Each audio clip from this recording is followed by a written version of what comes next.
AFAനെ സംബന്ധിച്ചിടത്തോളം AFA ഒഫീഷ്യലായി announce ചെയ്ത് കഴിഞ്ഞു. AFA നമ്മൾ കളിക്കാൻ തീരുമാനിച്ചു. ഓസ്ട്രേലിയ ഒഫീഷ്യലായി അനൗൺസ് ചെയ്ത് കഴിഞ്ഞാൽ ഓസ്ട്രേലിയ അവർ കളിക്കാമെന്ന് തീരുമാനിച്ചു. വിൻഡോ നമുക്ക് നവംബറിലാണ് എന്നുള്ള കാര്യം ഒഫീഷ്യലായി അനൗൺസ് ചെയ്ത് കഴിഞ്ഞു. അതോടുകൂടിയിട്ട് ഈ പറയുന്ന പ്രൊസീജിയേഴ്സ് അവസാനിച്ചു. ഇങ്ങനെയാണ് ഒരു ഇൻ്റർനാഷണൽ ഫ്രണ്ട്ലി മാച്ച് നടത്തുക. അല്ലാതെ നമ്മൾ പറയുന്ന പോലെ അർജൻറ്റീനയോട് പോയി സംസാരിക്കുന്നു, മെസ്സിയോട് പോയി സംസാരിക്കുന്നു, കളി നടത്തിക്കോളൂ, മെസ്സിനെ കൂട്ടിയിട്ട് പോവാ എന്താണെന്ന് പറഞ്ഞാൽ നടക്കാത്ത കാര്യമാണ്. അങ്ങനെയുള്ള കാര്യങ്ങൾ അറിയില്ല അവർക്ക്. അതെങ്ങനെയാണ് കൈകാര്യം ചെയ്യുന്നതെന്ന് അറിയില്ലാത്തത് കൊണ്ട് പറ്റുന്ന അബദ്ധങ്ങളാണ്.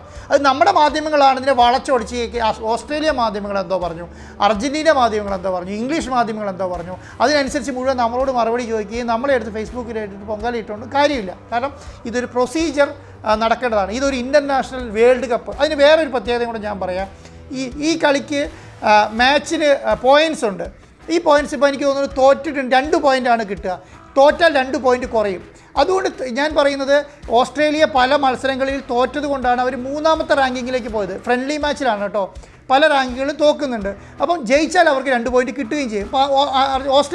അർജൻറ്റീനയാണ് ഞാൻ പറഞ്ഞത്. ഓസ്ട്രേലിയനെ സംബന്ധിച്ചിടത്തോളം ഓസ്ട്രേലിയ 14 മാച്ചുകൾ ജയിച്ചു വന്നതാണ്. അതുകൊണ്ടാണ് അവർ 34ാമത്തെ റാങ്കിൽ നിന്ന് 25ാമത്തെ റാങ്കിലേക്ക് വന്നത്. അപ്പോൾ ഒരു ഫ്രണ്ട്ലി മാച്ച് എന്ന് പറയുന്നത് വളരെ സീരിയസ് ആയി ഫിഫ കൈകാര്യം ചെയ്യുകയും അതുപോലെ തന്നെ അതാത് ഫെഡറേഷൻ ഫുട്ബോൾ അസോസിയേഷനുകൾ ഏത് രാജ്യത്തിൻ്റെ ഫുട്ബോൾ അസോസിയേഷനാണോ അവരതിനെ സീരിയസ് ആയി കൈകാര്യം ചെയ്യുകയും ചെയ്യും. അതുകൊണ്ടാണ് ഇതൊരു തമാശ കളിയല്ല, ഇതൊരു ക്ലബ്ബുകൾ തമ്മിലുള്ള കളിയല്ല എന്നുള്ളതാണ് ഞാൻ നേരത്തെ പറഞ്ഞു വരുന്നത്.